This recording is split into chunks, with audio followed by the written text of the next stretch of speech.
భారత్ దక్షిణాఫ్రికా మధ్య జరుగుతున్న ద్వైపాక్షిక సిరీస్లో భాగంగా ఇప్పటికే 3 టీ20ల సిరీస్ 3 వన్డేల సిరీస్ ముగిశాయి. దీంతో ఇప్పుడు అందరి దృష్టి టెస్ట్ సిరీస్ పైన పడింది. దక్షిణాఫ్రికా భారత్ మధ్య మొత్తం 2 టెస్ట్ మ్యాచ్లు జరగనుండగా మొదటిది సెంచురియన్లోనూ రెండవది కేప్ టౌన్లోనూ జరగనున్నాయి. టీ20 సిరీస్ డ్రాగా ముగించుకున్న భారత్ జట్టు వన్డే సిరీస్ మాత్రం సొంతం చేసుకుంది.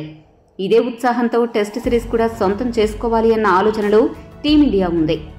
ఈ క్రమంలోనే టెస్ట్ సిరీస్లో మొట్టమొదటి టెస్ట్ మ్యాచ్ కోసం టీమిండియా తుజ్జట్టు ఎలా ఉండబోతోందో ఇప్పుడు చూద్దాం. ఈ టెస్ట్ సిరీస్ కోసం సీనియర్ క్రికెటర్లు విరాట్ కోహ్లీ, రోహిత్ శర్మ, జస్ప్రీత్ బుమ్రా వంటి ఆటగాళ్లు వచ్చి జట్టులో చేరనున్నారు. ఇక తుది జట్టు కూర్పు విషయాలు చూసినట్లయితే మొదటిగా ఓపెనింగ్ జోడీలో మార్పులు చోటు చేసుకోబోతున్నాయి. వన్డే ప్రపంచ కప్ తర్వాత అంతర్జాతీయ క్రికెట్ ఆడుతున్న రోహిత్ శర్మ ఎప్పటిలాగే ఇన్నింగ్స్ ప్రారంభిస్తాడు.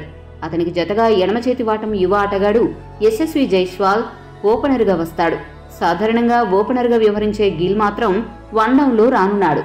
4వ స్థానంలో విరాట్ కోహ్లీ, ఆ తర్వాత శ్రేయస్ అయ్యర్ బరిలోకి దిగుతారు. గత ఏడాది దక్షిణాఫ్రికాలో జరిగిన టెస్ట్ సిరీస్కు కెప్టెన్గా వ్యవహరించిన కేఎల్ రాహుల్ ఈసారి మాత్రం ఆటగాడిగా 6వ స్థానంలో రానున్నాడు. అలాగే వికెట్ కీపర్గా కూడా వ్యవహరించనున్నాడు. మొదటి టెస్టు పిచ్ ఫాస్ట్ బౌలర్లకు అనుకూలంగా ఉండనుంది కాబట్టి 4 ఫాస్ట్ బౌలర్లు ఒక స్పిన్నర్ అనే స్ట్రాటజీతో టీమిండియా బరిలోకి దిగే అవకాశం ఉంది. దీంతో స్పిన్ ఆల్రౌండర్ హోదాలో రవీంద్ర జడేజా, ఫాస్ట్ బౌలర్ ఆల్రౌండర్గా శార్దుల్ ఠాకూర్ జట్టులో చేరనున్నారు. మిగతా ఫాస్ట్ బౌలర్లుగా ముఖేష్ కుమార్, మహ్మద్ సిరాజ్, జస్ప్రీత్ బుమ్రాలు తమ బాధ్యతలు నిర్వహిస్తారు. ప్రపంచ కప్ ఫైనల్ షాక్ తర్వాత టీమిండియా సీనియర్లు ఈ టెస్ట్ సిరీస్లో ఎలాంటి మ్యాజిక్ చేస్తారో చూడాల్సి ఉంది. ఈ వీడియో మీకు నచ్చితే లైక్, షేర్, కామెంట్ చేయండి. మరిన్ని స్పోర్ట్స్ అప్డేట్స్ కోసం మా ఛానల్ను సబ్స్క్రైబ్ చేసుకోండి.